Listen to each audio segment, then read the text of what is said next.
नमस्ते। आज हम एक बहुत ही जरूरी मुद्दे पर बात करने वाले हैं। एक ऐसा बदलाव जो भारत के ग्रामीण इलाकों की तस्वीर बदल सकता है। जी हां, हम बात कर रहे हैं MGNREGA की। आपने जरूर सुना होगा इसके बारे में।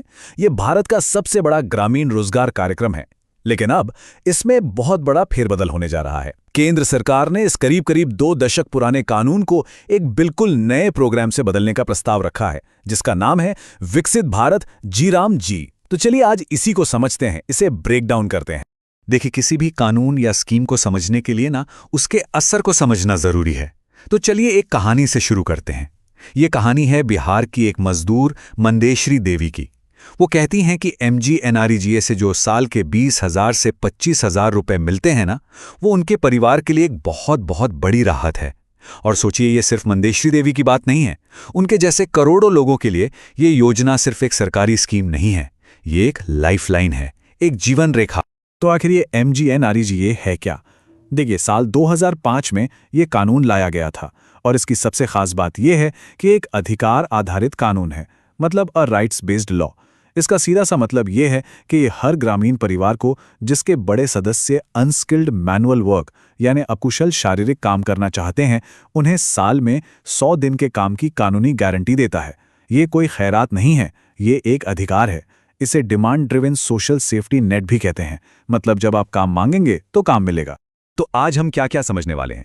सबसे पहले हम देखेंगे कि MGNREGA को एक ग्रामीण लाइफलाइन क्यों कहा जाता है। फिर हम बात करेंगे कि इसकी गारंटी में आखिर दिक्कतें क्या आने लगी थीं। उसके बाद हम इस नए कानून VB ड्राम को समझेंगे कि यह है क्या।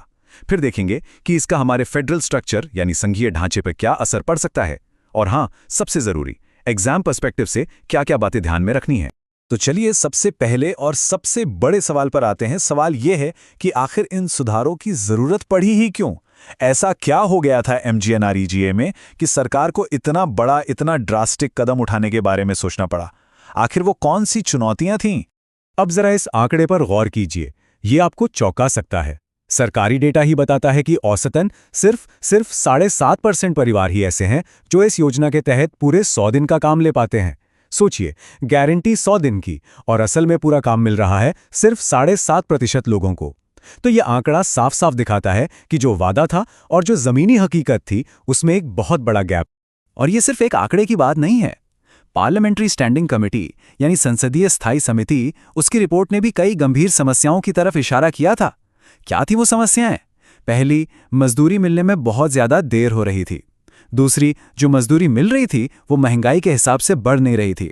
तीसरी, अगर काम ना मिले तो बेरोजगारी भत्ता देने का जो नियम था वो ठीक से लागू ही नहीं हो रहा था। और तो और सोशल ऑडिट्स में भी खामियां थीं। इसके ऊपर से एक और बड़ी दिक्कत थी, अलग अलग राज्यों में मजदूरी की दरें बहुत अलग अलग थीं। कहीं 193 रुपए तो कहीं 318 रुपए। इससे एक जबरदस्त असमानता पैदा हो रही थी। अच्छा, तो इन्हीं सब चुनौतियों को देखते हुए सरकार एक जवाब लेकर आई, और वो जवाब है एक नया कानून, विकसित भारत गारंटी फॉर रोजगार एंड आजीविका मिशन, यानी ग्रामीण। शॉर्ट में कहें तो VBG RAM-G। और एक बात यहां बिल्कुल साफ समझनी होगी, ये कोई छोटा मोटा बदलाव या अमेंडमेंट नहीं है। ये ग्रामीण रोजगार की पूरी नीति में एक बुनियादी, एक फंडामेंटल शिफ्ट है। ठीक है, तो अब सबसे जरूरी हिस्से पर आते हैं। दोनों में फर्क क्या है, इसे ध्यान से समझिए। MGNREGA क्या था? एक डिमांड ड्रिवन गारंटी, मतलब आप काम मांगेंगे तो काम देना पड़ेगा। लेकिन ये जो नया कानून है VBG RAM-G, ये एक एलोकेशन बेस्ड स्कीम है। इसका मतलब सरकार बजट में जितना पैसा एलोकेट करेगी उतना ही काम मिलेगा। ये सबसे बड़ा फर्क है। दूसरा बड़ा बदलाव है फंडिंग में। पहले केंद्र 90% और राज्य 10% पैसा देते थे। अब ये बदलकर 60-40 हो गया है।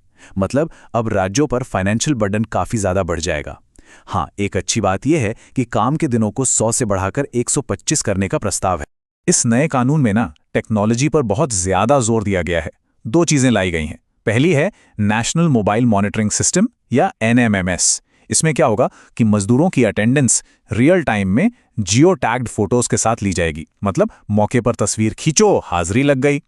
दूसरी चीज है आधार बेस्ड पेमेंट सिस्टम यानी ABPS। अब मजदूरी का जो भी पैसा है वो सीधे आधार से जुड़े बैंक खाते में जाएगा। इसे मैंडेटरी बना दिया गया है। अब देखिए, सरकार का कहना है कि इससे ट्रांसपेरेंसी बढ़ेगी, एफिशिएंसी आएगी, लेकिन जैसा हम आगे देखेंगे इन पर भी काफी सवाल उठ रहे हैं।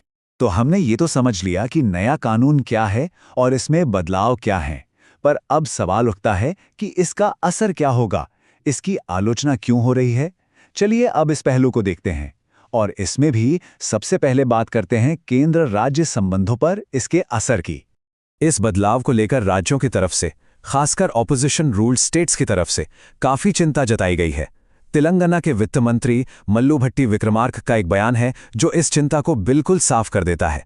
उन्होंने कहा कि ये कोऑपरेटिव फेडरलिज्म यानी सहकारी संघवाद की भावना के बिल्कुल खिलाफ है और ये राज्यों को उनके हक के पैसों से वंचित करने जैसा है।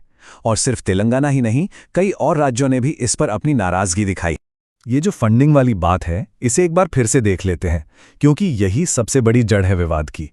पहले क्या था, MGNRGA में 90% पैसा केंद्र देता था और सिर्फ 10% राज्यों को देना होता था। अब क्या होगा, VBG रामजी में केंद्र सिर्फ 60% देगा और राज्यों को अपनी जेब से 40% देना होगा। आप खुद सोचिए ये कितना बड़ा जंप है। जाहिर सी बात है, इससे राज्यों का फाइनेंशियल बर्डन बहुत ज्यादा बढ़ने वाला है।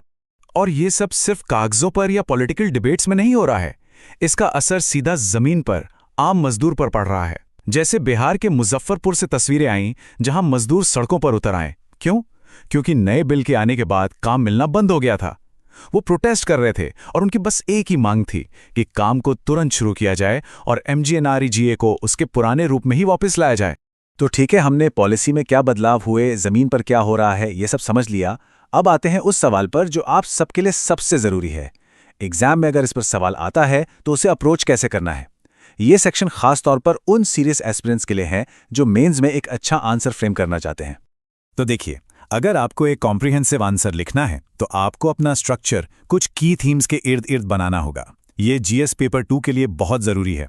कौन कौन से थीम्स? पहला, राइट टू वर्क का मुद्दा, कैसे ये एक राइट्स बेस्ड कानून से एक बजट बेस्ड स्कीम बन रही है। दूसरा, कोऑपरेटिव फेडरलिज्म, ये 60-40 वाली फंडिंग का केंद्र राज्य संबंधों पर क्या असर होगा। तीसरा, सोशल जस्टिस, इसका ग्रामीण गरीबों और हाशिए पर मौजूद समुदायों पर क्या असर होगा।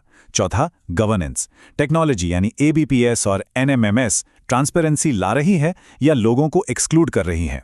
और हाँ, सबसे जरूरी, आपको कॉन्स्टिट्यूशनल लिंकेज दिखाना होगा। इसे संविधान के आर्टिकल 41 से जरूर जोड़िए जो डायरेक्टिव प्रिंसिपल्स में राइट टू वर्क की बात करता है। तो आखिर में हम एक बड़े सवाल के साथ इस चर्चा को खत्म करते हैं। सवाल ये है कि क्या ये जो नया कानून है, विकसित भारत GRAMG, ये नए भारत के लिए एक जरूरी सुधार है, या फिर ये उस अधिकार आधारित सामाजिक सुरक्षा के वादे से पीछे हटने जैसा है जो MGNRGA ने किया था। इस सवाल पर सोचिएगा जरूर। आज के लिए इतना ही। हमारे साथ जुड़ने के लिए बहुत बहुत धन्यवाद।